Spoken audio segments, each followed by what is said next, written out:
Hey everybody, you're back with Ed, not Dave. This is To The Death Podcast. Today's intro-outro has to be done over the phone because Dave does not know how to schedule. Let's see if this works. Hey, everybody.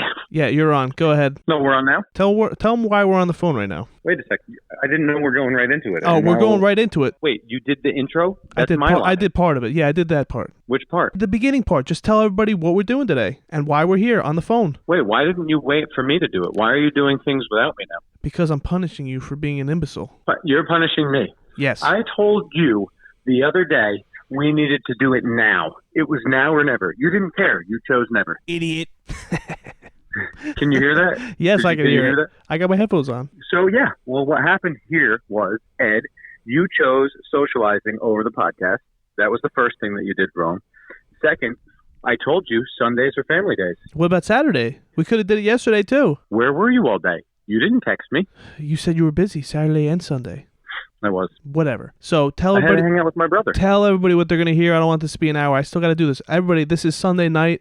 The podcast is coming out in the morning. I'd like to get it done. Dave doesn't care. This is the most unprofessional podcast ever. This episode specifically. for this intro, outro only. Because we should have been done already. On Friday night, we needed 10 more minutes, but Ed chose hanging out with his friends over the professionalism of the podcast. Sweaty Daddy needs to decompress sometimes. On Sunday night, instead of driving and doing this like a professional with microphones in hand, I am doing it over the phone. Why didn't you? You could drive too. You just assume that I'm the one who's got to drive. I got all this stuff. Why don't you just come over here? You told me that if we skipped recording on Friday that you would come to me. Those were your words because I begged you to do because Friday. It was at a reasonable hour I would have. It's 7 o'clock at night right now. That's not a reasonable hour? No. We wouldn't even start training if it was during the week. Yeah, but I still have to finish it. Can you just tell people what they're about to listen to? They're about to listen. Why don't I just let the people hear? We're going to speak with a legend, in my opinion, a modern-day legend. I don't like that. No? He's not a modern-day legend. No, but he's very well known. We're going to speak with someone who's very well known, especially, I don't even think it's just for our area. I think that this person is very well known in the no-gi world right now. He has a lot of high-level competitors that he's training, that he's in the corner coaching for high-level competition, and himself, along with his partner, are always competing at the highest level. Did you say his name yet? No, I didn't. Because you did some of this without me, I don't know what you've done. You should have just done the whole thing with me on the phone. I should have did the whole thing without you. I was thinking about it. You could have. Then you could have really picked on me. Why Dave wasn't here is because he's lazy or who knows, something. But no one would have believed it. They know out of the two of us that you're the lazy one. If you were here, I'd punch you right in your face. Just tell the people about the person and the conversation we had. You haven't said anything. Oh, our conversation was with a no-gi specialist from 10th Planet Bethlehem, Zach Maslany. Eddie Bravo, 10th Planet Black Belt, owner of 10th Planet Bethlehem, coach of multiple, I believe he's the head instructor of multiple other 10th Planet locations. He's at least affiliated with 3 other locations, and he is the co-host of the Now We Go podcast. Prior to that, Zach's Corner podcast. Prior to that, the Finishers podcast. Also runs, owner and runner, I don't know, the person that in charge of the Finishers sub-only tournament. Yes, and we had a beautiful conversation, and he had a brand new perspective, and we got into it a little bit. I pushed back a little bit on Rubber Guard, and you really, tried to make me look like the villain today. Well, you know what happened? I mean, I wanted to talk more about it after, so I think that we should get into the episode, let the people listen, and then I'll give my opinion on your opinions. How about that? I just hung up on Dave because I hate his face. But yes, I hope you guys enjoy. This is To The Death Podcast.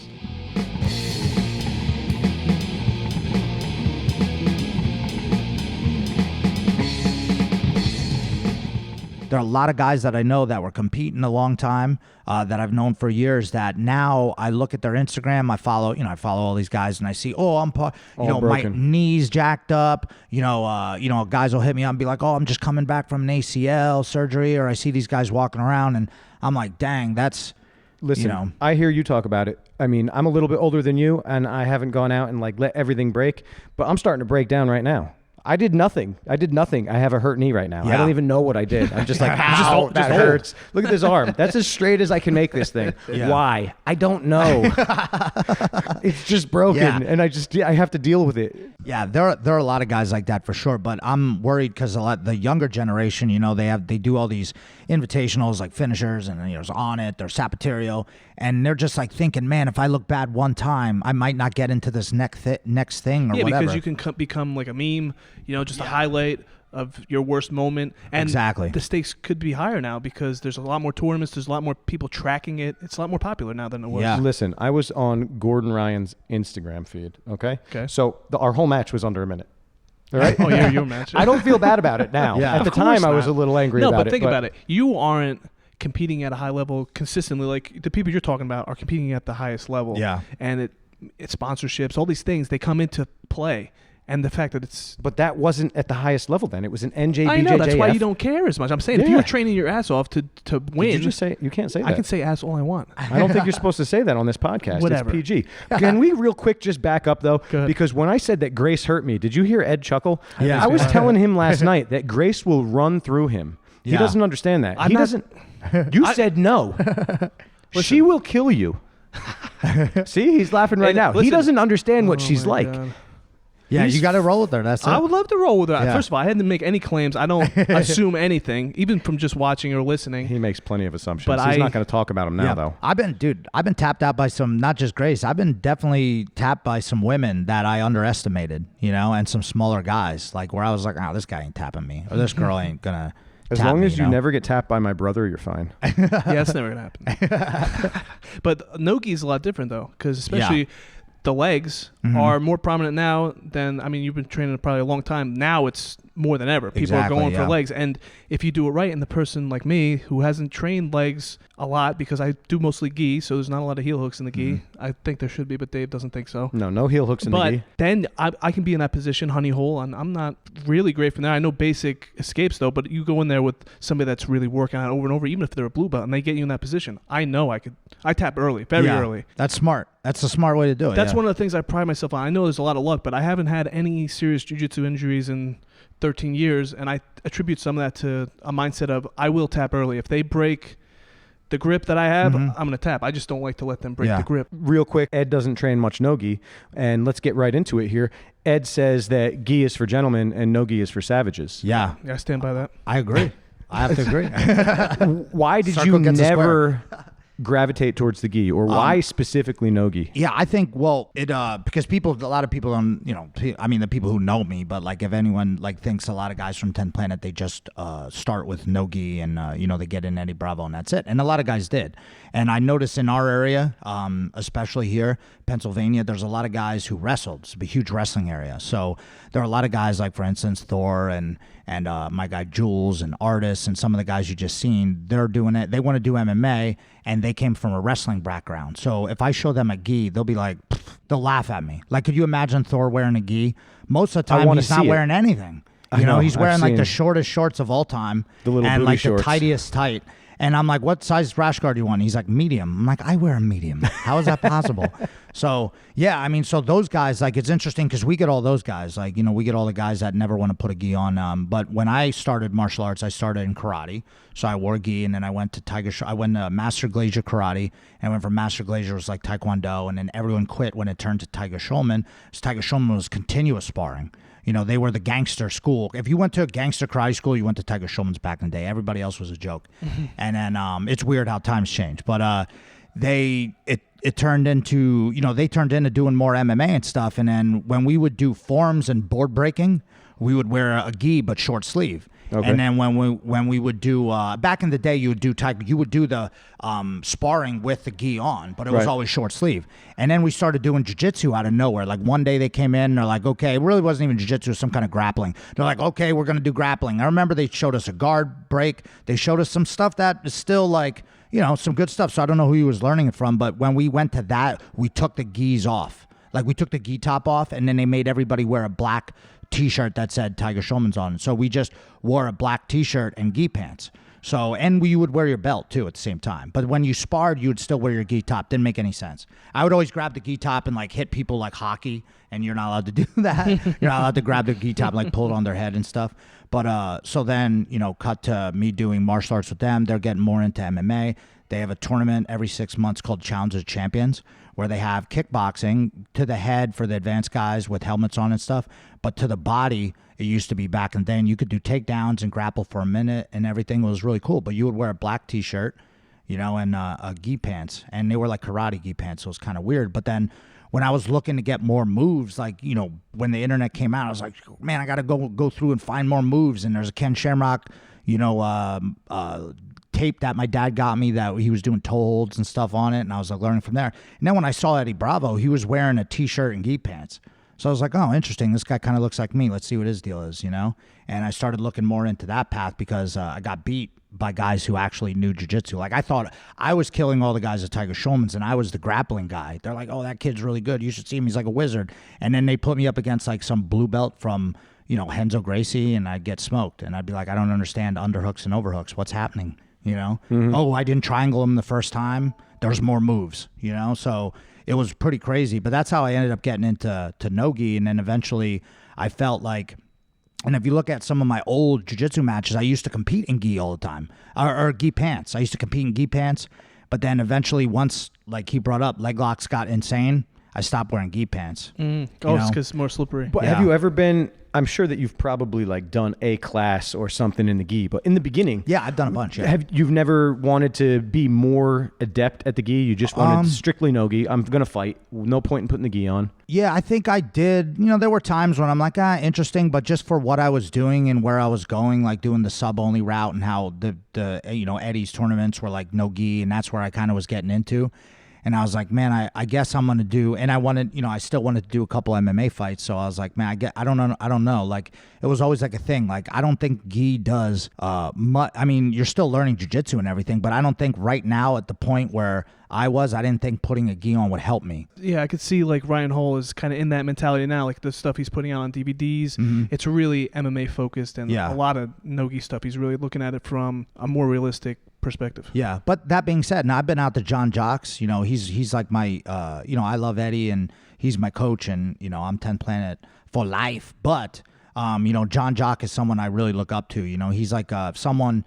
John Jock doesn't like do anything. He's like Jesus of jiu-jitsu. John Jock's the man. He was like no-gi, really good no-gi grappler, ADCC, one of the first guys to like beat everybody by submission, ADCC champion. And, he does all gi. He barely does no-gi ever. But his gi style is more no gi, which is cool. So I've probably taken, 15, gi classes under John Jock. I always put the gi on when I go there, and then he doesn't care. And then we take it off afterwards and wrestle with the guys. So I'll do like a round with one guy gi, and then I'll do a round no gi with him. And I'm super respectful. I don't go in there and try to like heel hook guys and stuff. All right. But to be honest with you though, you couldn't even, if you wanted to, you couldn't even get on a lot of those guys' legs. That's the interesting thing about it. That's why, make one of the really cool things about jiu-jitsu is like, you want to go in there and you're some leg lock wizard guy, good luck, man. Those guys are they play a heavy game, you can't just elevate dudes and launch them up. It's hard. It's really hard to do. Don't look at me and smile. Nobody can see what you're doing. I'm just saying, So it is hard. I want to kind of back up for a second. You mentioned the path that you were going with the sub only. So you're one of the leaders in the area. I mean, you and JM and the whole finishers, there's nobody else in the area that's doing sub only. You guys brought sub only to the area, along with a couple others with the Show the Art finishers tournament. Yeah. But you could have, if you wanted to, you could have been gi sub only, right? Or you could have done both. We actually thought about doing that. I just don't. So, and I would have too, because I know people don't like hearing this, but I like money. So does everybody else. It's not supposed to talk about that, and you're not supposed to make any money doing martial arts. But I want to have nice things too, and I want to keep expanding our situation and make it easier for the guys and everything. And I just know so many guys in the no-gi MMA world that I don't think my pull in the gi world would be the same. Right. So I had Abe for a while, and I think he plans still on doing it. But Abe, just shout out to Abe from Show the Art. He just had a baby not too long ago, and then he opened up a coffee shop called Muse Coffee. Look him up on Instagram. It's in Jersey somewhere. So, but he wants to run an open, like a gi, no gi, or sub only, but in gi. You know, and to have super fights and stuff too. I'm all for it. I just feel like, you know, because, you know, there's always like, you got to be no gi or gi, you know? Yeah. Like my specialty is no gi. Like I don't train gi. We don't have gi class, but, you know, I'd be down with running a tournament with it. I just don't know as many guys. He would have to be my, you know. So this is an interesting combination that we have here because you're no gi, or like you just said, you're willing to do gi, but you're mostly no gi. Ed is mostly gi. He's done 2 no gi classes in the past 2 years, Nice. and I like both. I was even coming here and training with you for a while just to try and up my no gi game, but I like both equally. I love the gi, I love no gi. So like I am kind of moderator here for the Savage and the Gentleman. So right now we have the Gentleman here who he's going to deny it over and over, but he has said for a long time that 10th Planet either does not work or wait, Ed, will not work on him. Oh, okay. So, Ed, why don't we expand on this? Let me give you my background. He's painting it in the most despicable way It's kind of like possible. what they do. Yeah, it's what they do in So politics. he's Yanni's brown belt. He's one of Yanni's brown belts. Yanni's the man, too, by the way. He's a beast. The He's best. taught a seminar here, too, by the way. Damn, I wasn't here for that one. No, I was on vacation. All right, when you have the next one, I'll for sure be here because usually I love to be Hizuki. It for was the in seminars. Nogi though. Whatever, I'll be. Yeah, I had him you were teach gonna come? passing and stuff. I've done seminars where Yanni's done no-gi. Listen, as much as you paint me as the gi guy, which I am, I do prefer the gi over no-gi, but I think you should train both. Yeah. Not necessarily equally, but just be aware and be competent. You should be able to hold your own either in the gi or no-gi based on whatever rank you are. Oh, yeah, for But sure. when it comes to Eddie Bravo and the whole 10th Planet system, I was introduced to Eddie Bravo in 2005 when I started watching MMA, you know, Ultimate Fighter, and he used to, you know, score the rounds and stuff. And Joe Rogan used to talk about him. So I was like, okay. But I didn't know anything about jiu-jitsu back then. So you listen and you hear about these people talk highly of him. I'm like, oh, he's got to be good, right? So then I start training jiu-jitsu in 2007. And in 2008, I ran into a blue belt that was playing 10 Planet stuff, lockdown, rubber guard, all that stuff. And he was really frustrating me. I couldn't pass. He was better. I was still a white belt. I would get caught in lockdown, and he would just hold it for 5 minutes, and then the round would end. And then I would go to Yanni and be like, what's going on? Like, how do I deal with this? I can't stand it. And I just couldn't. I wasn't progressing. Like, I wasn't getting any better, I felt. So then eventually I worked on it, and then I did pass. And then I would just dominate him. So then I looked at him, and I was like, this is the Eddie Bravo system, right? So that's when my view started. Then fast forward a little bit to when BJ fought GSP, and BJ started doing rubber guard. And so now I'm looking for things to reinforce my thoughts. But And let me stop you right there. By the way, BJ Penn has no idea what he's doing when it comes to rubber. I just said this to him in the car. I said, Absolutely. you can't use BJ Penn. He's not a black belt under the 10th Planet I system. can absolutely use it because in my 20-year-old head, Yeah. it fit my puzzle, Yeah, right? it So fits his narrative. Yeah, it fit it perfectly. So I watched him get dominated, right?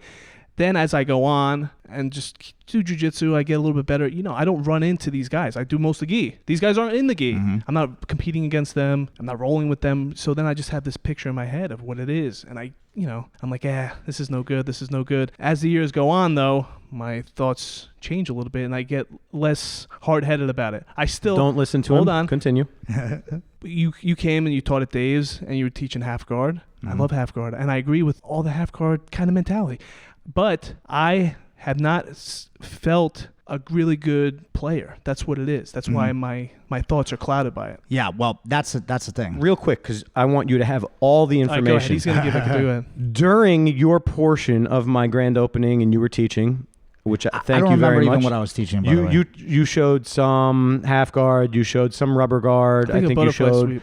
the overhook. go clinch. Yeah. During it, Ed said, none of this will ever work on me. From him specifically. You I did said, not say that. I can You absolutely said, say that. None of this will ever That's work not on true me. because Well, that whole series right there. So this is what's interesting about 10 Planet is where, I mean, now if you look at the, you know, I don't want to say meta game of the sub only, like the real small details, there's not a lot of the traditional 10 Planet game that's played in sub only. It's very tough to pull off. It's very tough to pull off a lot of moves in sub only when one guy wants to be just a leg lock type guy. It's tough. You got to be like, you know, because you have to play against them, right? MMA, I think there's a lot more opportunity nowadays for the 10 Planet system, like the traditional stuff, like the truck and, you know, half guard and all that stuff to start working up to. But guys have to really believe. It's going to take someone to really believe in it to be able to really show it the way it is.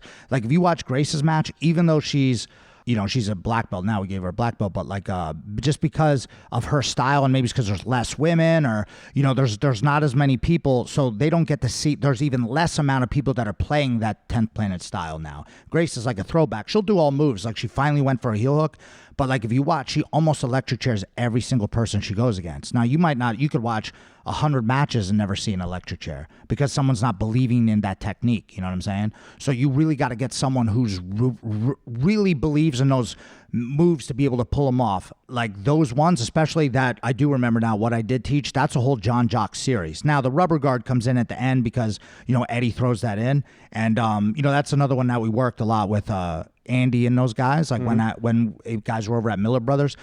Perfect thing. Get them up, you know, go from a half position, get them up to butterfly, try to sweep them with the overhook sweep. And that's why John Jock and Guy, he used the overhook sweep a lot because his one hand doesn't have fingers. Right. So, like, you can see, if you watch John Jock roll in some of his old no-gi 80cc matches, you can see where Eddie, you know, basically formed his whole kind of style and just added things to it. You know what I mean? Right. So, but yeah, that overhook sweep, I've gotten so much better at that than from before just because of going to John Jocks and doing it. But I know what you're saying though. There's a lot of things within the, you know, within there that, you know, you may not be feeling like you're like, oh, I'm not going to get hit by that. You know, you really got to go against someone, like you said, you really got to go against someone who really believes in it. So you know Hubin? Yeah, Alec Hubin. Okay, Yeah, so he's I a man. rolled with him, and he's used it on me, of course, and I played against it. And he's big, strong dude, and yes, it absolutely can work. And that's where my mind definitely started to shift, as it's a tool. Like I used to look at jiu-jitsu as binary because I have a one-track mind. I do butterfly sweeps, I do half guard. You know, so when I was critical of the way you were showing it, it's because I like my way. You know, everybody has their own little twist on it,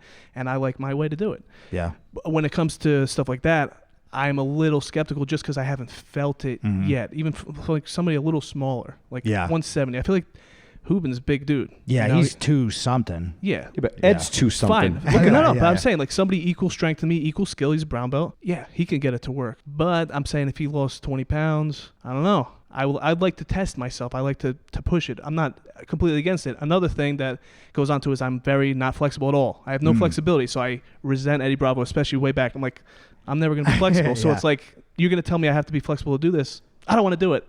Yeah, So That brings way up out. an interesting thing that we were talking about. And before we lose our thought, the only reason that I'm going to ask you now, there's a rumor floating around that you have to be flexible in order to get your 10th planet black belt. Is there any truth to that? No, you don't have to be able to do that. I mean, back in the day, they would make jokes like you'd have to be able to do double lotus. Right. Or actually, it's actually not called double lotus. It's actually just called lotus when you have your legs in. You know, it's pretty cool. I mean, that's one of the reasons why I got into 10 Planet 2, because I saw there were moves that required flexibility.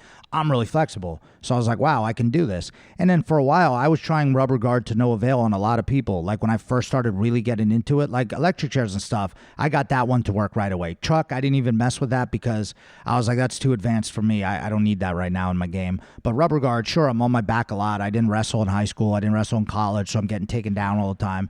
And I'm throwing up rubber guard. It's just not working. So either I'm not good at it, doesn't work, right? So I'd be like, man, this doesn't work. Then, like, you know, Eddie, I roll with him and he pulverizes with me with it. But I'm like, all right, well, maybe he's just the greatest of all time at this one move. Like how one guy is like, he just hits everybody with a bit, like that one guy who just baseball, speaking of Guy, just baseball chokes everybody. Majid Haid. Yeah, and he just gets up and just, you know, there's that guy. That's just his move, you know? So I'm like, man, maybe it's that. But then I rolled with a bunch of other random guys, and that's what's cool about rubber guard is everyone has their own style. So when I show it to people, I kind of am like, all right, that guy, you could tell when guys don't know what they're doing, but you can also tell when guys are like kind of formulating their own little, because not everybody can do what Eddie does. I mean, a lot of people can't even grab their legs. So how are you going to be able to? But then there are guys like Ben Eddie. Like I rolled with him, he demolished me from rubber guard. Like I did well with him staying away, but once I got into his guard, it was like Dunions. Same with Jeremiah Vance.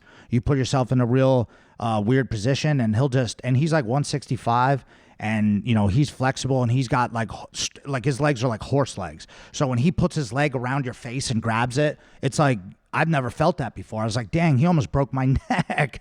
I was like, all right, this works, but it works for him in that way, you know? Right. I love Ben Eddie's game of that Hinduatine. Oh my God. I would love to be able to hit that move. Yeah, see, and people come to me because they know I'm really flexible, and they're like, yo, show me Hinduatine. I'm like, I can't do that. I don't know how to do He's that. Yeah, ridiculously it's flexible. so weird. You see the one where he made the guy pass out? He was fighting the I don't MMA know. guy. I never saw it. His leg is up like this, then he wraps over with your neck and chokes you out, and the dude was out, and then right when the bell went, he went like this, and the dude just fell over on him.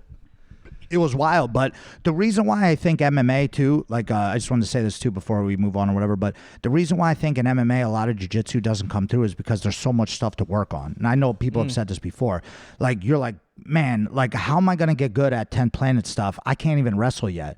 Or like I can't even, your striking takes so much because it's kickboxing half of the match, So like I feel like just couple of guys though, like Ben Saunders, like Omoplata, the guy. Like there were a couple guys who bring it in. If you remember George Soteropoulos back in the day. Yes. Oh yeah. I do remember him. Yeah, and I really actually liked him because he would just use he only learned a specific. He was better at top passing, and Eddie's good at that. But that's not what 10 Planet is known for, is top half passing. Because if you roll with Eddie, you wouldn't think that he's like he is. You think he's like one of these other guys jumping around doing stuff. He's real tight and just holds everything. It's like a weird role. And because he's so strong with it. But the Soteropoulos was better at top game and passing, but he just used electric chairs and rubber guard omoplata to sweep the guy so that way he can get up on top in an MMA fight. And that's why I teach a lot of that stuff to our MMA guys. Like if you get stuck in guard, you don't want to be in guard in MMA. You're losing. You're on your back. I don't care how many triangles you got. You could try to elbow, but you're losing. Gravity's weighing down on you.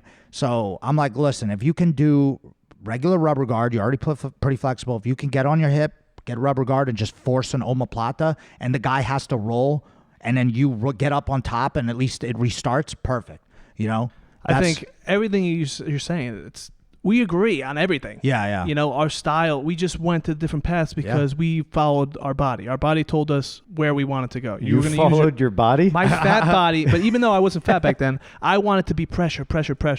That's all I wanted to do. Yeah. I wanted to play half guard, and I still want to play half guard, but everybody wants to stand up now. I know. And they don't want to be down low with Yeah, me I and my know. butterfly sweep. So I play that whole Jean-Jacques game. I just didn't want that part. And instead of being like, oh, that's just not a tool that I'm going to necessarily use right now, maybe I could use it down the line, I was like, no, that move, I don't ever want to do that, and you shouldn't do it either. Yeah, dude, honestly, I really don't play that much rubber. I retired from competing, and I honestly don't play as much rubber guard as I used to. I still teach a lot to the younger guys and stuff.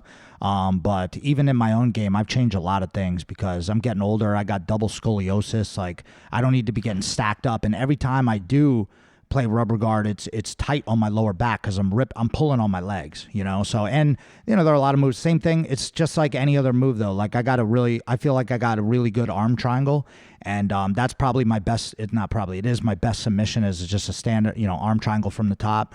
A mount I do a little bit differently, but every time I sell out for that and I really want to kill someone with that, I jack up my neck. So like every time I'm like going like this, like I'm like, dang, it's a little bit less on my neck. Every time I am in guard and I'm going with someone who's 160 and I do this, I'm like, oh, that's my knee. You know what I mean? You're just feeling your body break down. I'm like, oh, there it goes. But I'm trying to that's why I'm adjusting my game more to not have to do that stuff. Like I'll break out the Ferrari, Zach, on the weekends, like on a Saturday, if there's like 3 black belts here and I got to protect the, house or something. But other than that, dude, I'm just putting around town with like a little Ford Escort or something. That's me too. Cruise control, baby. I'm just you're cruise control your life. That's one thing I would say though. If you're looking to do that more, if you're look into that lockdown, man, because that's one thing that'll help you with being able to just hold on to people more and like shut games down. That's what I'm trying to do now, is just shut people's games down. Like I don't want to have my legs all over because guys will just sit back and try to heel hook me. So instead, I'm trying to just get that lockdown and just get underneath, get the underhook, and just keep working my way underneath. Yeah. Butterfly hook, trying to sweep them, and then guys are afraid to, like you said, guys don't want to play that game. That's the game that I like though. I want to know all that other stuff, but now I just want to, my main goal in life is to troll heel hook guys online and then just smash past their guards, take their back and choke them out. Yes. I love that. Yeah. I want to do that. Teach me. He is you, Ed. That's what I like About to 100 do. pounds lighter. Yeah. Yeah. That's that to me, I feel like that's I mean, I use heel hooks and stuff too, but that to me, that is the real jiu-jitsu right there, is just smashing through a guy, and especially when they're just gonna sit there like this and just do heel hooks. I hate that, I agree. Yeah. I always use those as a bailout. Like, oh shit, I can't beat this guy, or I can't pass this guy's guard, I love Gotta go legs. watching no-gi competition, and I like to see a heel hook thrown in, but I like somebody that's very well-rounded, Yeah. So a heel hook can be used, but I want to see every aspect of the game. If you get on top and you can't pass, that's a boring fight to me. I don't want to see you falling back on legs. Falling back on legs can be part of the plan, but it shouldn't be the only plan.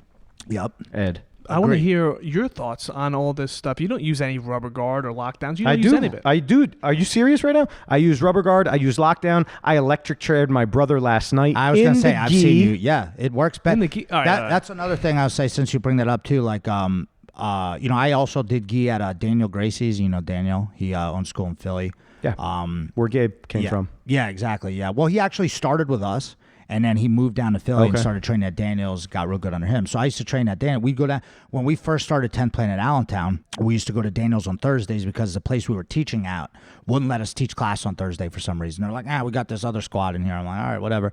So me and JM were like both single dudes. We're like, we got to train, dude. Where are we going to train? So I just looking up. I'm like, oh, you know who I met before? Daniel Gracie. We should just show up down there and see what's up. And we just showed up, and we're like 8 dudes that already were like, purple, blue belt level. And he recognized me from somewhere, and he's like, where are you guys trained? I'm like, we run our own schools, 10 Planet, And he's like, oh, 10 Eddie Bravo, that's my guy. He's a good guy. He's very funny. He's like, I let you guys train here. So Thursdays, we started training with him. We would come down at 6 o'clock. We would do 2 hours gi, and then after that, it would just be open mat for like no gi or whatever. And some of his MMA guys would be there grappling and stuff like Sadeko. And then one time we went down to Mike Padilla, and it was just one night where we could go train somewhere else high level, and he loved it because we were helping his guys get good. But he'd always make us do like an hour and a half, 2 hours of gi first, and then just say crap to us while we're doing it. Like, you'd always train gi, my friend. Stuff like that. Or like when Eddie went against Hoyler, like I was like, oh no, like he'd come in, he's talking to the other guy in Portuguese, and I'm like, I think he just said something about Eddie Bravo, and like one of our buddies was there, and he spoke Spanish, so he could like kind of understand what he's saying. Yeah. He's like, you talking about Eddie Bravo? He just said it to him. He's like, that was a good match, Then he didn't want to see, he didn't want to totally say that Eddie won, but he was like, yeah, you got the better of him on that one. All you have to do is listen to, all I do all day long is listen to podcasts, and I've listened to every podcast with everyone that was there during that. You were talking about the second match now. Yeah. And everyone was like, I can't believe Hoyler didn't tap. His knee was just going pop, pop, pop, pop, pop. Crazy. So all you had to do is just listen to any of those podcasts of anyone that was there, and if you could hear the knee popping from the audience, there's something wrong. Yeah, and interesting though that Eddie wears those gi pants, right? Because that was like a whole contention. He tried to troll Hoyler a little bit with it first. He was like, I want to wear gi pants. And he was like, well, if you wear gi pants, then I'm allowed to grab him. And he's like, fine. And he put up a picture of him in shorts. I don't even remember this, but Eddie put up a picture of him like this with the ear guards on, like just trying to troll Hoyler. Like, I'm out here wrestling. You know what I mean? He's like, I'm wrestling and I'm wearing shorts now. I'm wearing shorts because he was worried. Eddie was worried about Hoyler going for leg locks on him because Eddie's like, I hate leg locks.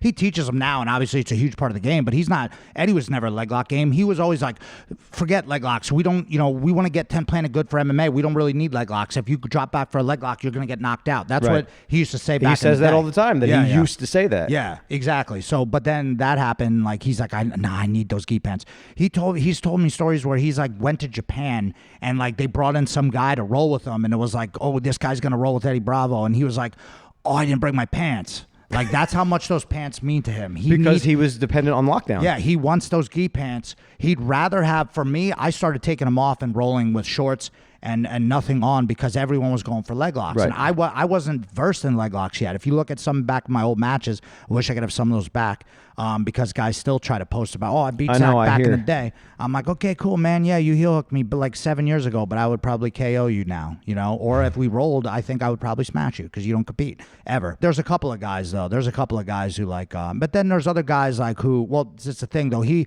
kind of chilled on, some of the guys chilled on posting stuff because JM, he'll just post his stuff too. Right, it's like, all right, come on, guys. Like, why are we doing that? But that's when I didn't really know anything about. Like, I went for leg locks when I was like 19, 20 years old, but I didn't know them like this. Right. So then once we figured that stuff out, then cut to the later years when we were choking guys out, and we're like, oh wow, that's how we got to do it. But I don't know why I got off topic with that. I electric chaired my brother. Oh yeah. Okay, let me go back to this. Gi pants. Does the gi hinder it at all? Like, you think rubber guard and all that stuff is just as good in the gi as no gi? I was going to say that. Like, I don't think so. I think it's like different. It's different, but the same. If that makes any sense. But if you're playing, like if he's saying he plays it all the time, he should still play some of it in the gi, right? Yeah, I do. When I roll gi against those guys, like I pretty much try to play the 10 planet game on that on the guys at John Jock. Now, granted, they're pretty well versed in the 10 planet game, so they know. Like there's some roles. If you watch Eddie Bravo versus or a roll with John Jock at John Jock School, you should see that one. That's a really good role. Like John Jock just shuts down. He lets Eddie get a little bit deep into his moves and then just shuts it down. That's why I kind of identify with that because I play like you're describing John Jock's style, and that is the style I play. Very fundamental game. No, I'm not. I'm just saying that's what I aspire to be. Fundamentally sound, good postures and stuff. I feel like if you do that, rubber guard's hard to do if you can't break posture down. Yeah. And that's one of my main focuses to keep the posture. But I want to get back to you for a second. Wait a second. You won't even. I don't say that I play it all the time. You never play it ever. And listen, if you play against your brother, listen, your brother is not good. All right, let's just put it there. But that's why it was fun to do it to him. And listen, but Zach has seen me hit it in our old Monday sessions that I used to go to. That's no gi. I'm saying in the gi, you have never done it in our room against me, Dan, and Kyle. I've definitely put you in lockdown before for stalling only. No absolutely. Offensive. But that's because nobody can move you. But that's not the game. You're too fat. That's not the game. Eddie Bravo's not saying just get this lockdown and stall. No, he's saying to advance, go forward. He doesn't do that. But he takes plenty of time if he needs to, doesn't he, Zach? He will take plenty of time. But he'll advance. You never advance with it. Because you're too fat. Nah, see, that's where he starts to bring these excuses in. So that's what I'm saying. My thing's being reinforced because the people that do claim to do it, they're not doing it successfully on me because I'm shutting it down. Yeah. What's interesting too is I don't know if this makes any sense, but when I roll in the gi, I actually armbar people. When I roll in no gi, it's surely impossible to armbar anyone who's any good. Like in gi, I can just, dude, it's for me almost like I know there's a lot of the gi. Sometimes the black belts there, the old school black belts will shut me down and just hold two parts. And like, I don't really know all the breaks. Like some of those guys' fingers are like, once they lock on, they're not letting go. Like I've had a couple guys like just grab my collars and I'm just and just hold me there for 5 minutes. So I'm like, okay, we're not doing anything because they were like, oh, I was worried you were gonna go for legs. I'm like, I wouldn't go for leg locks on you, man. I was like, I just want to have some fun and roll. I'm not trying to. We're not going to war right now, you know. And but it would be hard to, pass some of their stuff. But once we started actually transitioning, like a lot of stuff was easier for me to use in gi, lockdown especially. Holding people in full guard and climbing my legs up. Oh, sure, playing high guard. Woo. Like there was one guy at Daniels that used to just force everyone into omoplata. He was just so strong. He would just grab your down here and then grab up top and then just pull himself in and just bend your arm. And then I'd always pull my arm out of the sleeve and be like, it's over, it's over, it's over. Daniel Gracie would be like, what are you doing, dude? Put your gi on, my brother.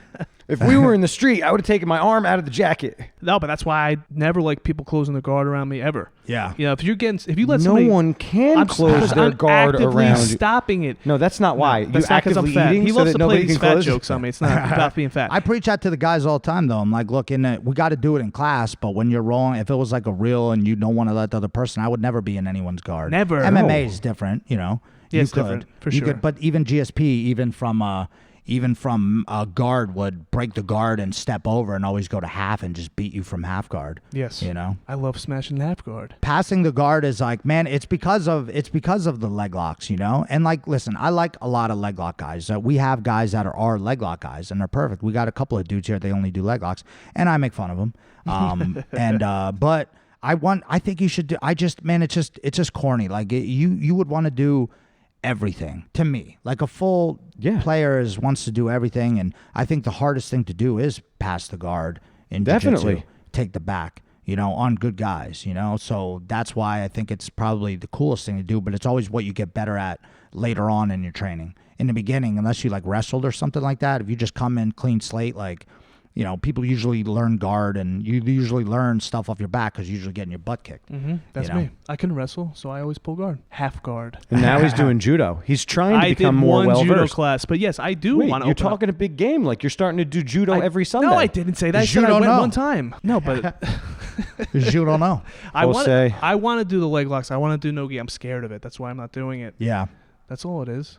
I think you would do fine. I have rolled no-gi. Like I used to go up to AMA. Hellwig had a Friday class that I used to go. That's when I used to roll Hubin and Hellwig. Nice. And just get. I mean, it's a different game. It's a different world you're in. Like the stuff I like to do is mostly transfers to both, but there are like collar sleeve. I like to play some of that.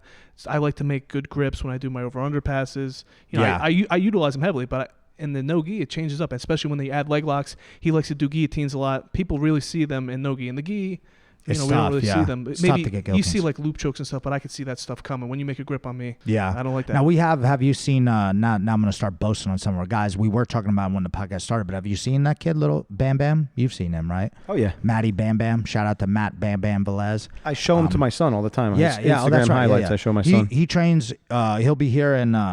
Time is it? He'll be here by 5:00. Usually comes here on Fridays, and then he trains with his dad at Zombie Jiu-Jitsu, and he also wrestles for Parkland, I think, and or whatever Parkland's middle school thing is. But he does gi also, and he does no gi. So he started coming here because his school and his dad's a black belt, and they're mostly gi. Like he mostly trains gi, and when you're a kid, all the big competitions when you're a kid are gi.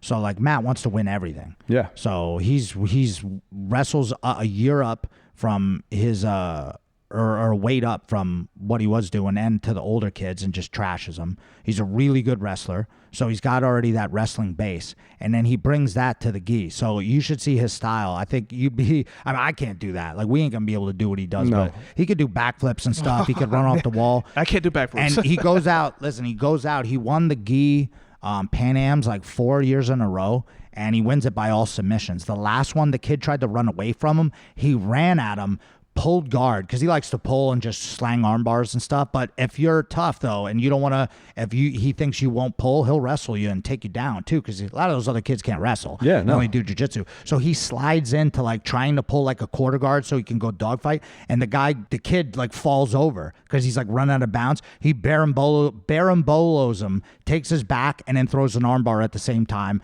and finishes him off, wins the pan, stands up, puts the finger up, and does a backflip. And he's 11 or 12 He's now. like he might be young. Man, it might be 10, 11. Yeah. Dude, this kid is a monster. So let me ask you a quick question about this. I have a conversation with my buddy Dan about this all the time because his kids train, my kids train, and all these kids have been training since they're like 3 and 4 years old.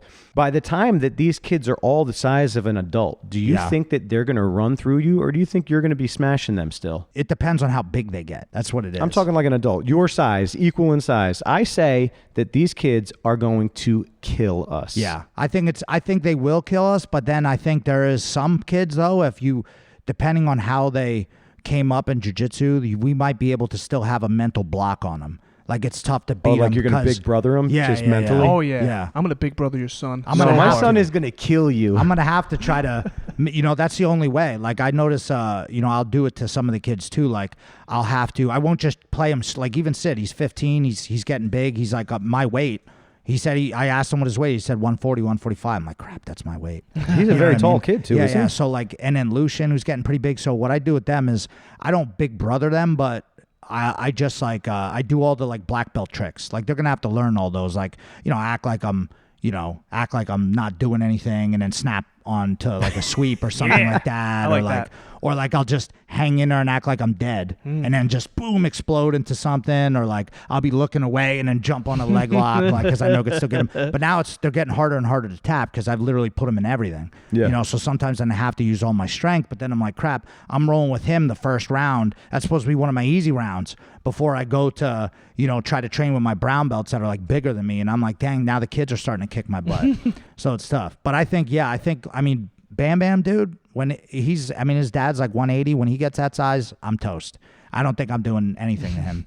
Are you having Same any with problems with any of the kids, the teenagers specifically, that are having trouble tapping mentally? They don't want to tap. They're like kind of letting things stretch a little far. They just don't want to lose. We haven't had any of that. That's thankfully. great. Yeah, we haven't had any of that. I've seen that at tournaments. I've seen that happen at tournaments. Like our guys are pretty good with it. Like we haven't had any really serious injuries that I could think of. A couple guys like knees, I think letting people, like you said, not tapping soon enough, but not like letting it totally get extended. Like I've seen some bad ones, like some of those sub-only tournaments, and that's why I'm glad that I'm in charge of it, because I'm really trying, and I take a lot of pressure on myself to this. Like, I don't want to set up matches where people get hurt. Right. You know, that would be bad. And finisher sub only, knock on wood. We only had one real bad injury is where a guy went for like a calf slicer and his forearm exploded. Wow. Oh my God. Yeah. But that wasn't like, that was just a freak accident, you know. We've had someone like fall and put their arm down, separate a shoulder or something, but nothing crazy. So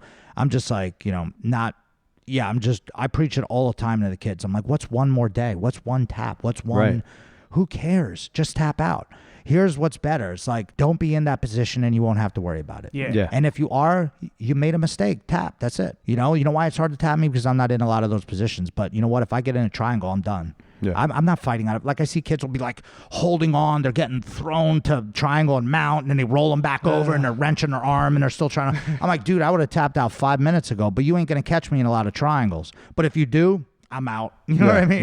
Yep. And then I like how it makes people mad that they don't get the satisfaction of like breaking my neck in a tap when they like, you know, put me in, or if like I'm in a heel hook where I know I can't move, and the second they go, I'm like, and they're like, trying to stay safe. That's what you're trying to do. Yeah. You gotta live to fight another We talk day. about it. We're breaking down. We're not even doing anything stupid, but we're just breaking down over time. Yeah. I mean, hell, that one match I had against Frank Rosenthal at Kasai, me and Frank are real good friends, and you know, we've competed each other like 5 times or something like that. And just at the last competition I competed against, I had to face him again in one of the matches. And you know, just we used to train, and then like once things started getting like more and more like serious, and he started going up to Donner's, like we didn't really train together anymore. Although after the last EBI, me, him, Ethan, JM, Spencer, Battle, all the guys that were in the EBI showed up the next morning and just rolled together. That's awesome. Yeah, because why not? What are they going to do? Like, what am I going to learn his move and then show it to another guy? You still got to pull it off on him. Like, I hate when dudes, The amount of times that you're competing with some of these guys, it's like you're training with them. Yeah, How many times exactly. have you fought him or Battle? Probably 10. Yeah. At least 10. It's crazy. Because even growing up, or even them coming up in the ranks, like I was a little bit older than them, but I'd always have to face them. Right. Like, which is cool because most of the guys that are really good that eventually beat me in the later matches, I beat them first because they were still a teenager.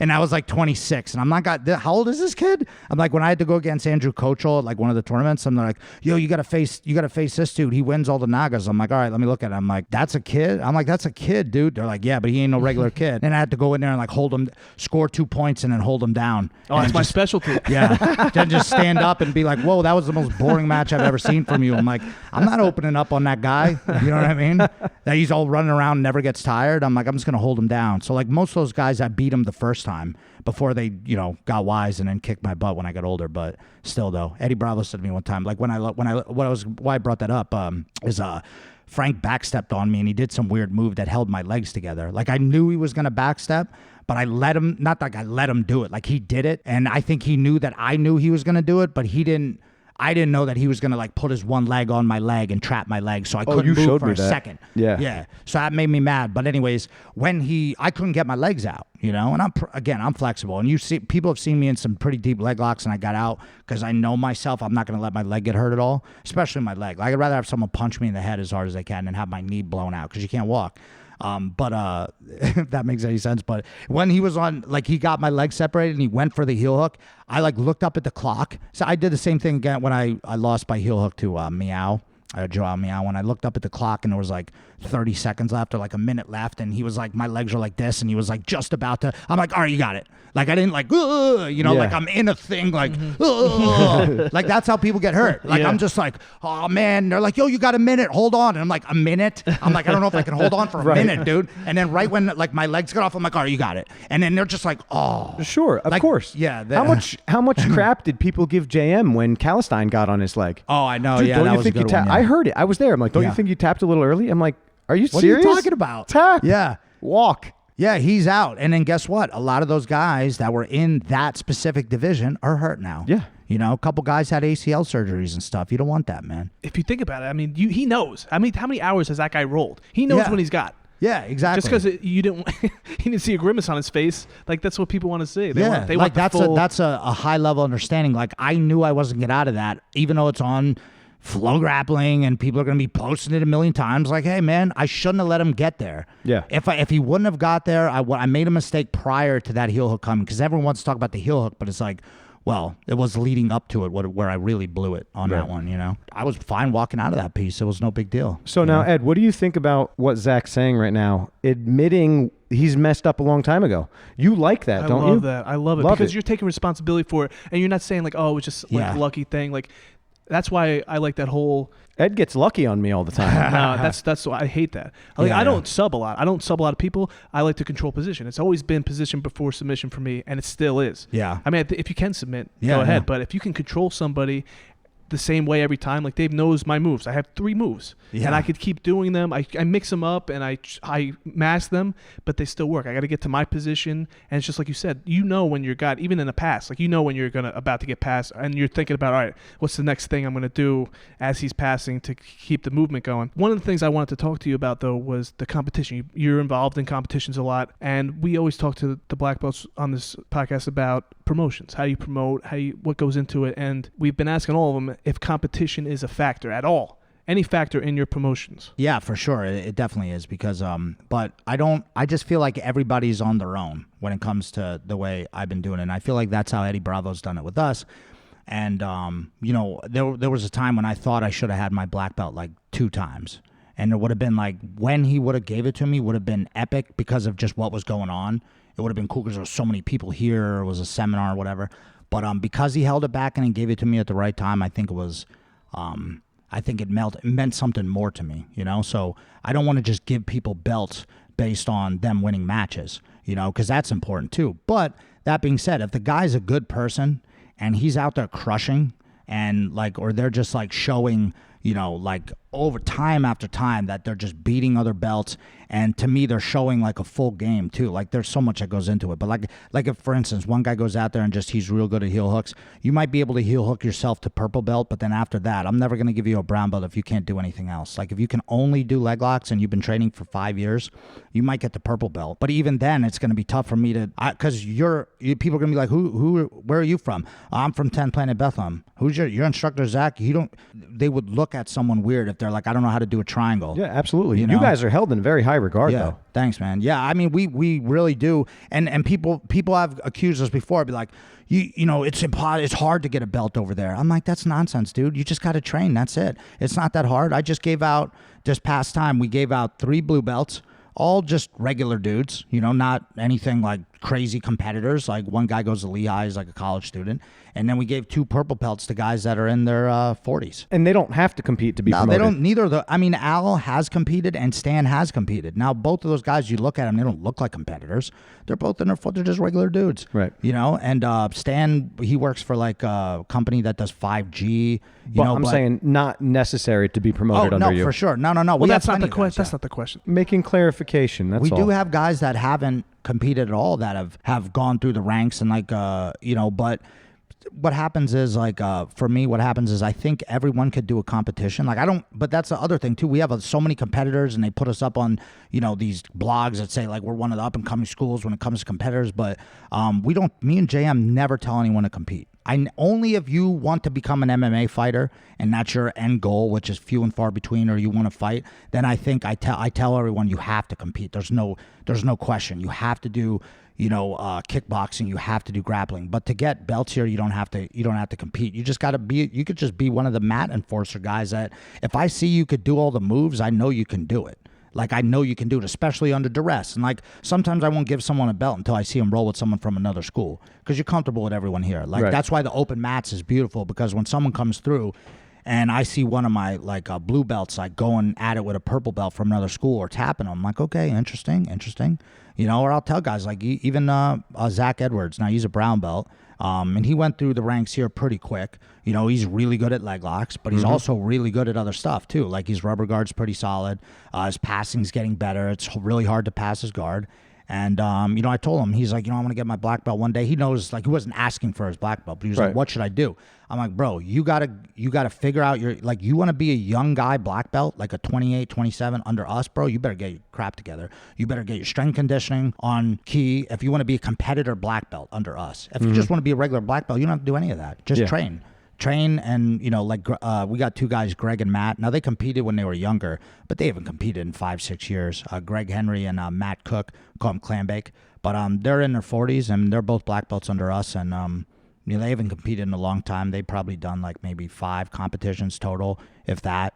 And they were in the 40 to, they were in the older division anyways. But, if I see, and like what I was going to say, I got way off topic, but we want to promote everybody to their own potential. I think that's huge. If the guy comes in overweight and, he's maybe not the greatest jiu-jitsu player of all time, but he loses a lot of weight and he's starting to figure out moves, and then, the guy eventually is going to get his blue belt. Between blue and purple, it's going to be a lot. You're going to have to accomplish some more goals for yourself, though. But that's the thing. You're training for you, so I'm going to go for you. Look at our school. I'm not even the best guy here. I'm like the 6th best guy now. So like when it comes to like going head to head, I can't beat Thor. I can't beat Grace. Me and JM, we don't really roll all that often, but like he's way younger than me and he's training like an animal. I don't know if I could tap any of that. Maybe I get close to tapping him or tapping every now and then, but those guys will start whipping my butt. Like they're going to be, if I was grading them, I'd have to grade Thor way differently than I grade, sure, Joey Jojo off the street who never wrestled and like is 36 and just joined basically the wrestling team here. Mm-hmm. You know what I mean? You got to learn moves and go through. So, but yeah, we got a lot of blue belts. We got a lot of people that never, majority of the people don't compete. We just have like maybe 25 people who are always out there. I know I'm going off on a rant, but we do have a lot of kids that compete because they see Grace and they see Sid going out there. And I think that's just me and JM leading by example and going into competitions. People want to do it. If we never competed, I don't think people would care. They wouldn't even worry about it. All right, I want to push back right here. So I've been thinking a lot about this. Most of the guests that we've had won't even go to where you're going, where they say competition's not a factor. Out of their mouth, it's not any factor. You've said that it could be a factor, especially the people that do compete. I want to push it even further because when jiu-jitsu started coming to America, even before when they had all those Gracie in action stuff, those guys are pushing it. They're testing it. They're going against guys that they never train with, and they're going to prove it. The proof is in the technique. Right, that's what exactly. attracted, I think, all of us to jiu-jitsu is because you can prove it. Your rubber guard's not going to work on me. Prove it. You can. If we pull, you can prove it, which is what I love. And competition, even if you're not the one competing, if you're in a room and there's a bunch of people that have competed, you could feel that energy. If you do people from outside schools, you're feeling different energy. They're testing themselves against you. And I think that's very important. Even if you never compete, if you help somebody for a competition, I think that counts towards it. And I think competition is a lot more important than people are making it out to be. In judo competition, you have to compete. You got to win. Not only do you have to compete, you got to win at your belt to go to the next belt. Now, I don't know if we have to push it that far, but I think competition itself is extremely important to pushing the techniques forward. And I think encouraging competition, not forcing it, but encouraging it and showing, lead by example. That's what you're doing here, and I love that. Thanks, man. I think we should move. I think we should move more towards that in a tactful way. Yeah, like more safer tournaments, like especially for older people. Exactly. Match them like you're talking about your tournament. You don't want people to get hurt. Same thing. Have the matchups. Do a super fight. But for blue belts, just to test yourself. Because when you're saying you're competing against these guys over and over again, you're seeing their full potential. They're trying as hard as possible. If they're in here at an open mat, maybe they're hiding stuff. They're not showing everything. You're getting their full game, and then you maybe have it on tape, and you can go over it. It's going to advance your game so far. Yeah. That's why I love to encourage people, if they can, if they have the mental stability, if they trust us, if they're getting in shape, you should do it. Yeah. It will help you. Even one, because also, too, for especially what's going on in the world today with the policing and, like, whatever your political views are, I think, when cops who have never been into, not to go off on a rant with this, but the cops who have never been in any kind of situation, and the police tell me here, if they've never been in a situation, all of a sudden you're in a situation, things are moving quick. And that's why I force all the guys that want to fight, you have to do these jiu-jitsu comps first, because being even in some street fight when both of you guys were drinking and it was just a party and you guys wrestled, it's not the same,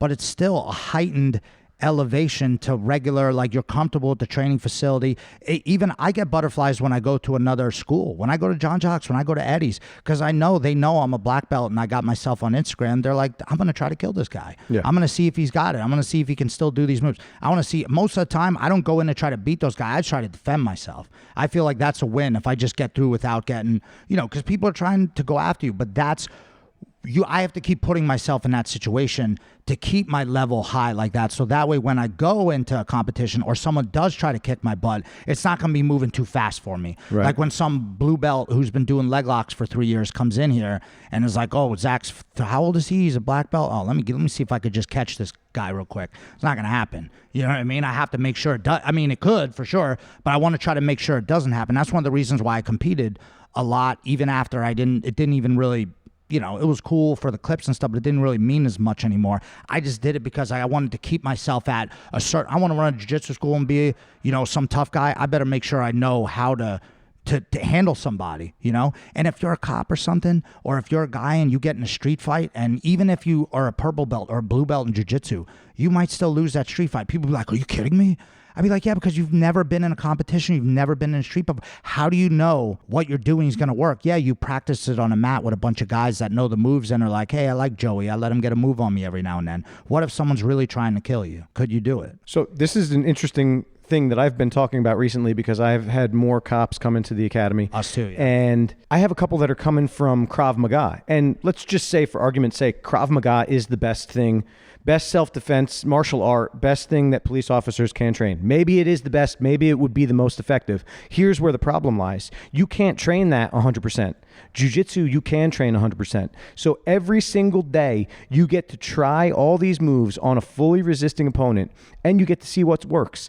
Even if the Krav Maga was the best, you don't know what it's like to have that intensity in your face, somebody attacking you. Jiu-jitsu, that's what it is. It's 100%. It's intense. It's in your face. You can react just based off of muscle mechanics or, you know, muscle memory. That's why it's so good. Yeah. And when I've like had the opportunity to like roll with a couple of my high school buddies or like dudes, you know, even when I first opened the school, they were like, oh, this isn't, I could out wrestle you. You don't know nothing. And I'd be like, all right, cool. And then we would wrestle in like someone's yard or something for like a minute and they would be tired. Yeah. And then I would be like, I didn't even start yet. You're already dead. I didn't even start pushing the pace on you, dude.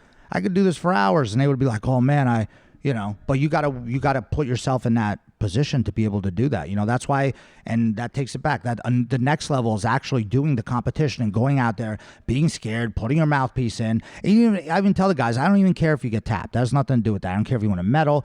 Just stepping out there for you is going to be huge. And then after that, we'll see where it goes. If you never want to do one again, fine. If you want to face your fears and go do it again and then turn into some kind of animal that competes all the time or jumps in once or twice a year just to see what's up, hey, that's fine. That might, you know, and then when you roll with all these guys that are a little bit better than you, or every time I see someone go to competition that was kind of nervous and then they had a good experience and didn't get hurt, which is, there's always a possibility of getting hurt, but if you didn't get hurt, they always come back tougher. I think DC calls that the rub. You know, yeah, you go in there with someone tougher than you roll with someone, they're better than you, and you hang in there, but they still tap you out. A lot of people go home, I lost, but you didn't lose though. You just got better because you just faced, you know, that's like Thor. He'd do one and then he gets so close. And I'm like, dude, you don't know how much better you're going to go back to the school. And, you know, once he did that ADCC, even though he was disappointed, he lost to Craig Jones again, and he got fourth though. You know, in ADCC. Right. How many people weren't even at the show? Yeah. And then now when he came, when he took like a week, he was jacked up and everything, came back, took like a week off. And when he was rolling again, it was like he added a force field around him. Right. It was just like, get off me. You're not even, you know, it's not even anything. I've heard competition referred to like 2 weeks to a month of training. One competition is equal to like 2 weeks or a month of training. And what's insane is there's no way to really prepare for it. I mean, that last finishers tournament that I did, bro, I was running, I was hitting the bike, I was lifting, I was doing everything possible. In that first match, just because the adrenaline dump, and I hadn't competed in a while, and it was the first time I competed at the finishers, which is my own tournament, so I'm like pulling a Vince McMahon because everyone else got hurt or couldn't be there. And then there's crowd, and everybody's like, let's go, Zach. I'm like, oh, dude. They're like, and, you know, and then one guy's like, come on, you're going to murder this guy. This guy ain't nothing compared to you. I'm like, I don't know, man. That guy looks pretty tough, dude. You know, like, you got to play it like that. Like, and then I went out there, I did good. I draw with the first guy and then had good results, but like I mean that made me so much better. Just the experience of getting out there alone.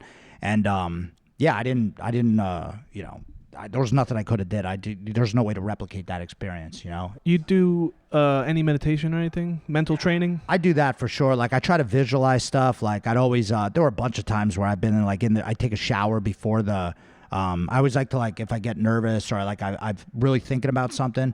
I think my wife told me this one time. She's like, just take a shower. I just take a shower and just like kind of visualize. Or sometimes I would get pissed like in the shower, just be like, come on, bro, let's go. This is what you wanted. Let's do this. You want to be a jiu-jitsu fighter? It's time. Yeah. It's your time. Get him. You know, you got to like talk to with you. He's getting me worked up now. You've never been worked up in your life. I'd have to talk to myself to do it. But then when I go there, I try to be like calm, just be in my own head about the music, and then just, you know, I feel like the best ideas the best times I've ever had for competition is when where I wasn't there, like, there was like times where I've been there for like a day and I was there the next day, and then I've been meditating, I've been running, I've been hitting a sauna, and it was just too much time thinking about it. I did real good at tournaments where I flew in, I woke up real early in the morning, had to get to Philly, got on the flight, flew to Ohio, got off the plane, got the rental, stopped at the hotel, took a piss, took a shower, and then drove to the venue. I got to the venue, got in there, changed, got out, took a sip of water, and they're like, Maslany? I'm like, yeah. They're like, you're on deck.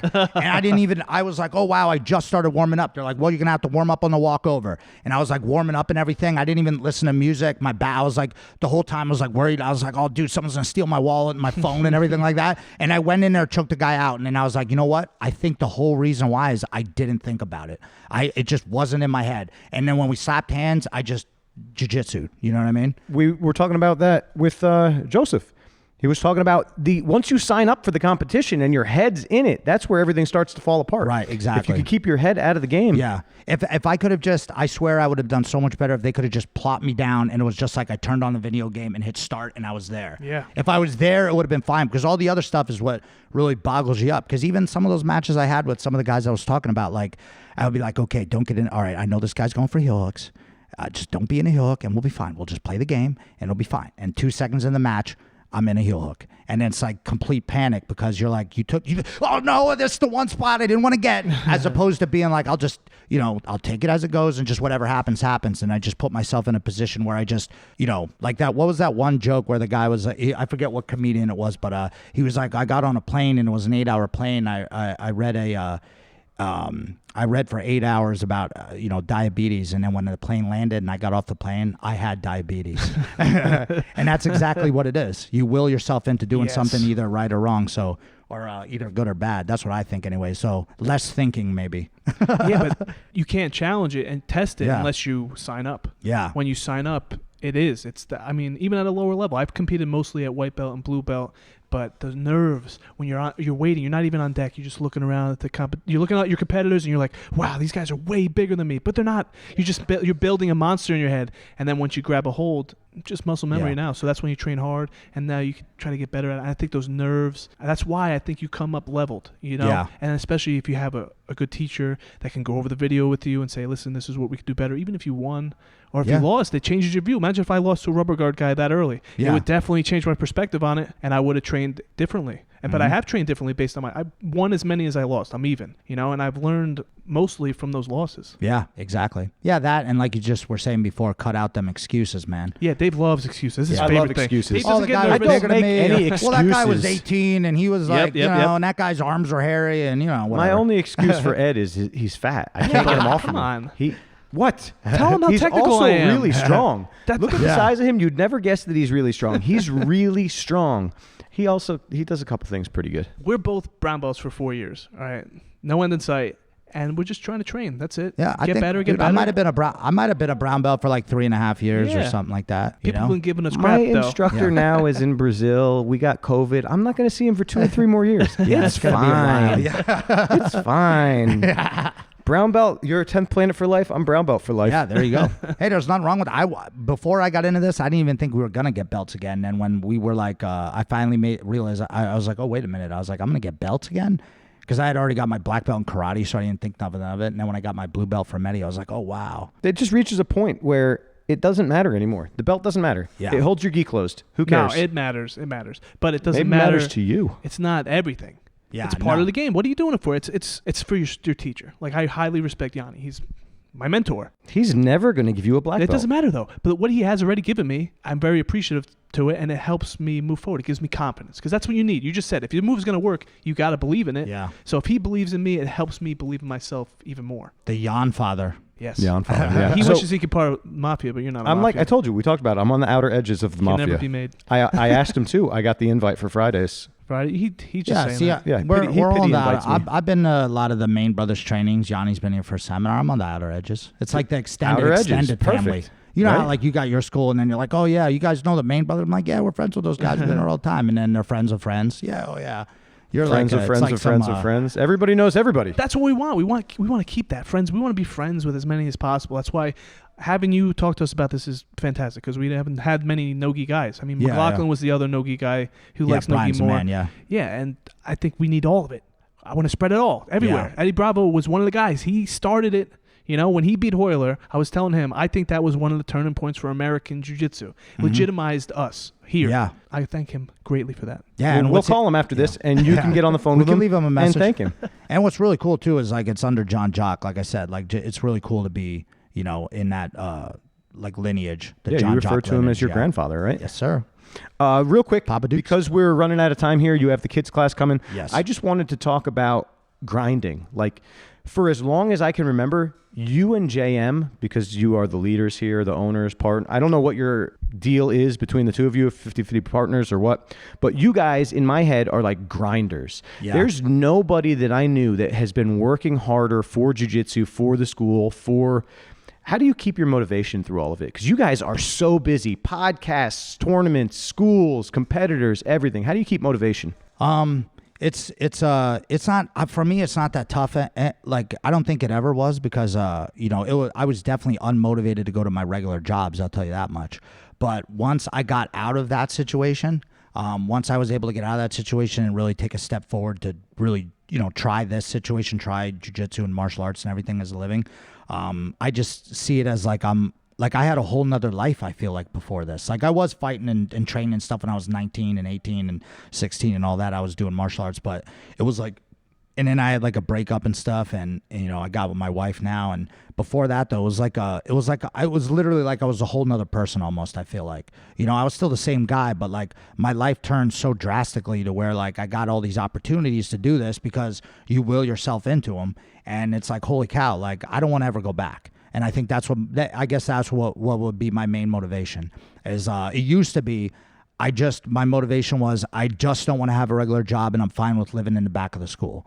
All right. And just doing jiu-jitsu for a while and not having to do concrete cutting or work for the probation department or whatever.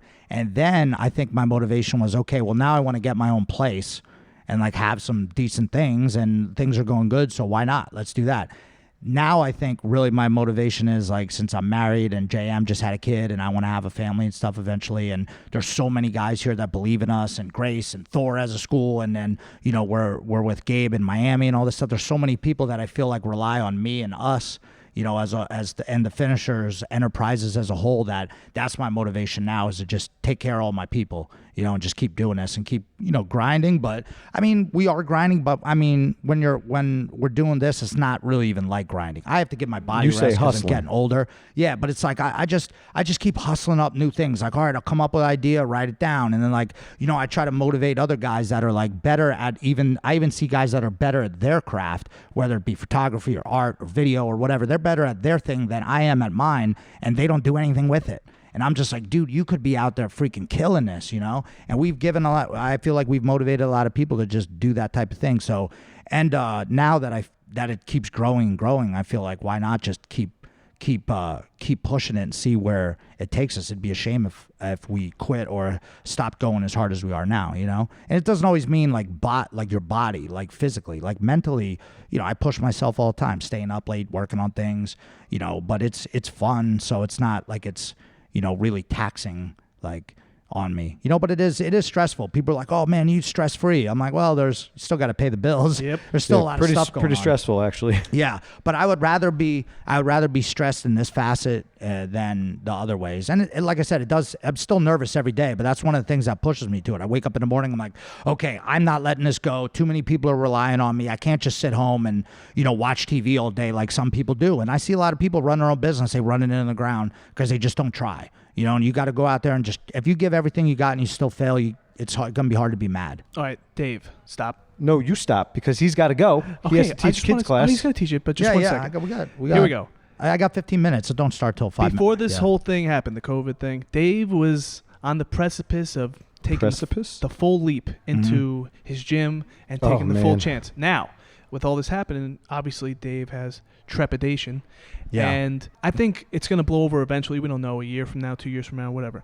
What kind of advice did you give Dave? Because if he takes the full jump, he's not lazy. Already, he's not lazy. He works very hard, and I know he could be successful. But not it's hard. at my job, though. I don't work hard at my actual job. Exactly. If you took the leap, I think that motivation would supercharge him. Yeah. And it would really, and he would have so much more time to work. So what advice could you give him to make the leap? Yeah, I think you got to just, it's risks, but I think my dad probably told me this, but it's calculated risks. You know, like some people would be like, all right, I'm quitting my job and I'm starting a jiu-jitsu school. And they go out and they jump in the hole like $100,000 or something, you know what I mean? Or they don't save up any money and they just go out. Like that's what Thor did. Like he worked a really good job, saved up a bunch of money, and then had his money that he was making from the school already built in, so it was already set up so that way when he quit it was like a better transition. And he's been working on like, okay, what can I also do that will bring me some money, like whether it be a podcast somehow or sponsors or whatever that can get me to a certain point, because I need to just make this point and then everything after that's gravy.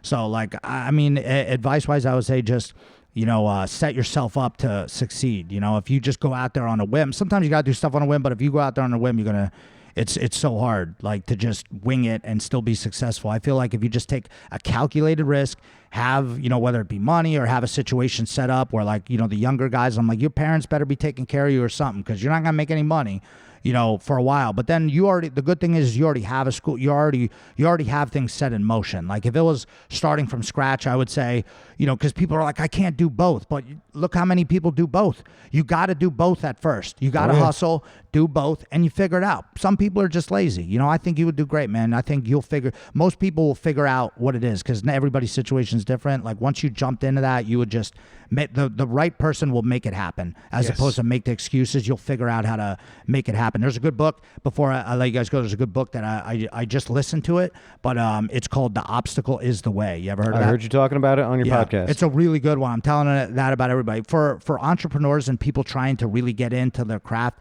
I would say Stephen Pressfield, Joe Rogan used to give that one out. It's called the War of Art. Yeah. Yes, The Art of War. I've read that one. The War of Art. And then there's another one that comes after that called Turning Pro. And that's when you're already like, the War of Art is just getting you to understand what resistance is and like how other people are dealing with the same situations as you and all these different examples.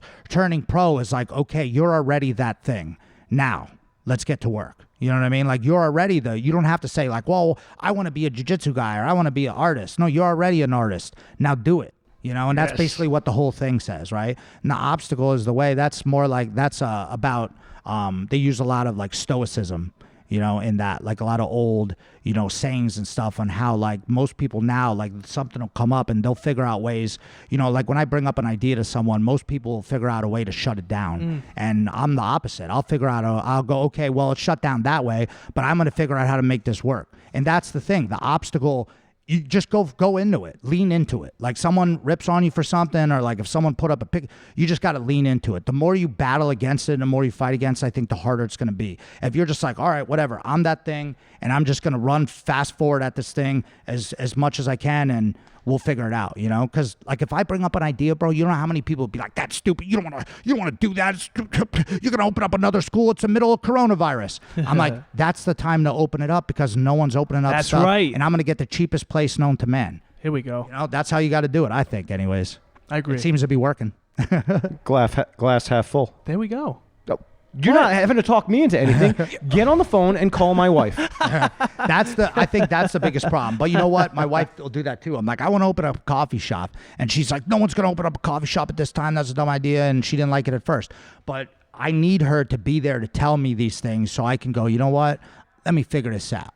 And then I'll sit down and be like, oh, yeah, babe, well, guess what? Here's this. And she's like, oh, wow, that's actually a great idea.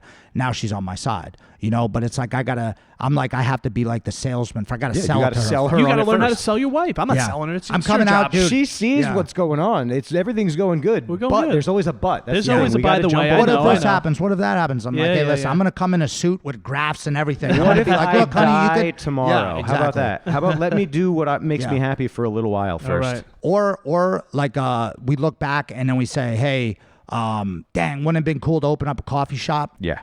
That's why I opened my school. Exactly. Yeah. Might as well. I mean, no one. I was teaching anyway. Yeah. You might as well.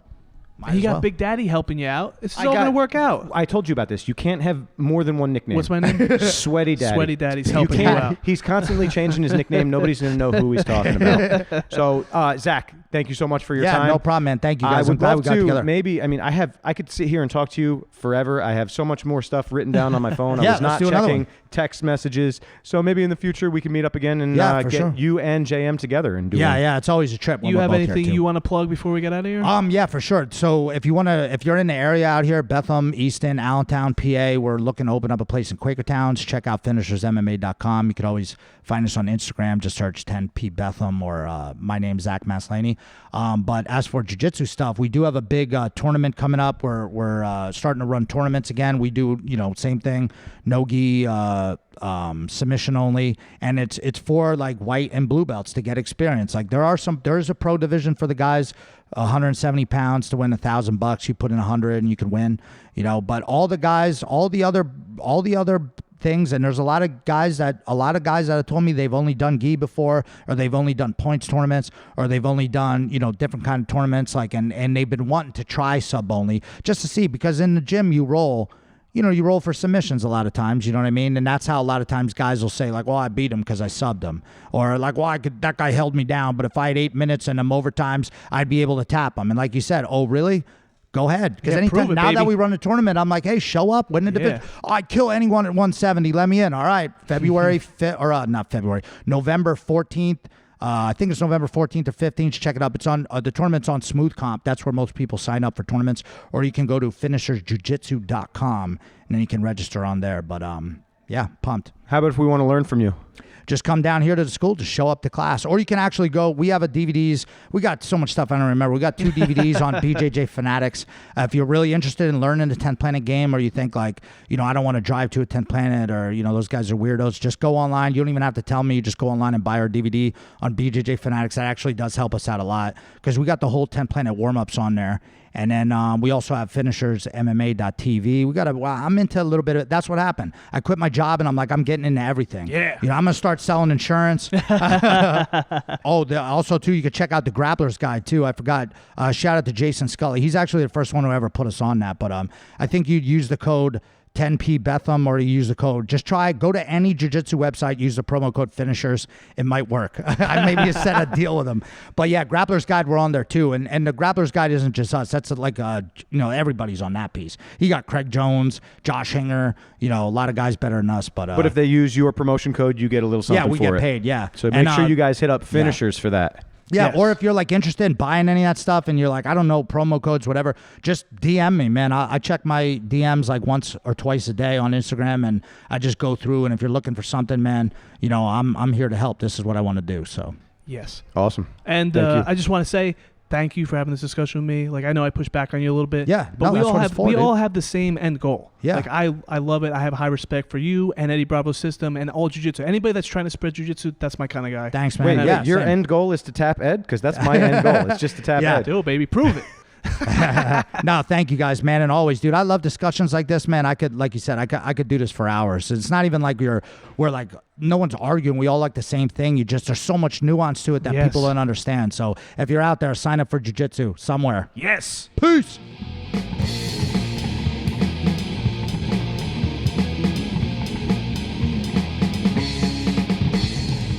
And there you have it. I hung up on Dave, and he's calling me back right now. Let's answer.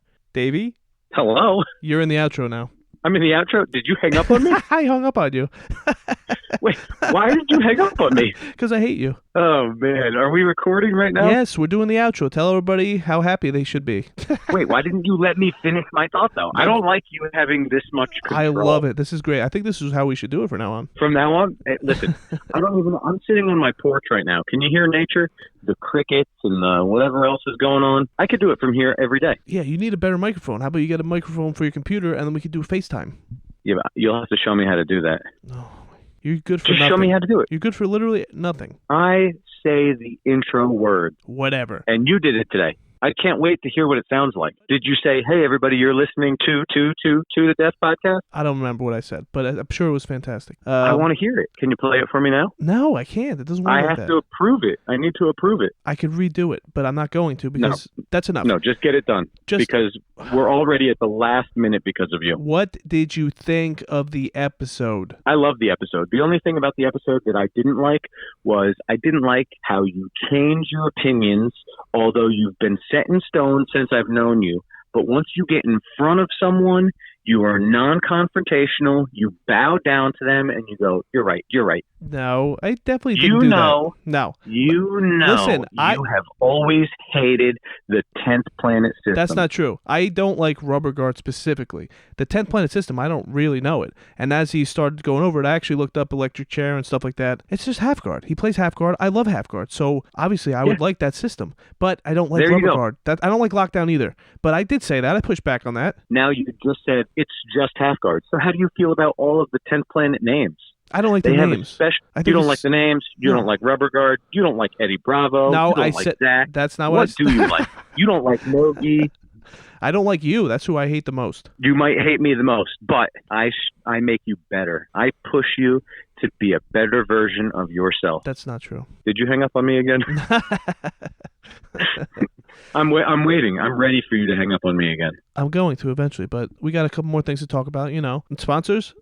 We do not have any sponsors. What about the T-shirts? I seen you texting back and forth with the guy on the T-shirts. Yeah, I sent him more because I want sweatshirts. Oh, sweatshirts. All right, what's going on? Did I send that from? I may have sent that from a different email. I don't read them. I just see that you've been doing it. So yeah, well, I first sent him the logo that we talked about, and then he sent me a couple of things for approval, and then payment, and then a receipt, and then I sent him, okay, it's paid. Tell me when they're done so I can come and get them. Well, good. Finally, you're good for something. Apparently, he only checks his emails on Friday, so... Why? Who are you dealing with? Once a week? That's when he responds. We all have busy schedules. This is an entrepreneur himself. He's busy working every day. Why are we going to be hard on him? His T-shirts are great. The quality's great. The printing's great. Maybe he'll be a sponsor. Until then, I will not say who it is that we're using. Fine. Good. Well, I'd like to thank the only sponsor that we do have, Core BJJ. You can follow them at corebjjnj.com and on all social medias at corebjjnj. That was perfect. Soon, there'll be a new instructor listed on the Core BJJ website. How do you feel about that? Else. It better be. It should have been. I don't know why it wasn't already. I don't know why you're so invested in this. What? Why do you care so much that there's going to be a new coach listed? It's me. It's not you. For sure it is. It's you. Might as well make me head instructor. I don't think so. You know what we're going to have to do, though? We have to wait until we finally do the gi reviews that people have been waiting for so I can get a picture of you in a clean gi that fits you. And we don't even know if it's going to fit yet. You got A2? I got A2. It's going to be and I tight. followed the size chart specifically. Yeah, well, I mean, your weight has gone up since we talked about sizing, so it probably will not fit right. But that's not the gi manufacturer's fault. That's your fault. Listen, you work Monday through Friday, and then on Saturdays and Sundays you're still busy. So I don't understand what days you want to do this. I want to do it on Saturday. I don't know. This Saturday, we'll see. Yeah, let's not discuss your work schedule, but I do need your work schedule. Okay, we'll figure this out another time. Also, what about Zach? All the stuff that he said at the end, he's got a lot of stuff. Yes, make sure you guys follow what he's doing on all social media. You can follow the Finishers Sub-Only Tournament. He has a tournament coming up. I believe he said it's November 17th. I don't remember off the top of my head. But November, it's a Finishers Open. So if you want to compete in the Sub-Only format, EBI format, you can at Finishers Sub-Only Open, and you can register for that on Smooth Comp. Also, check out the podcast he's on. It's the Now We Go podcast. If you want to learn from them, you can check out their instructionals. Him and JM have an instructional on BJJ Fanatics, and you can also check them out on the Grappler's Guide. Great job, Dave. And I'll talk to you another time. Thank you. All right, there you have it, everybody. I hung up on Dave. He's going to be very upset about that. I bet he calls back any second. But I hope you guys enjoyed the episode. This is To The Death Podcast.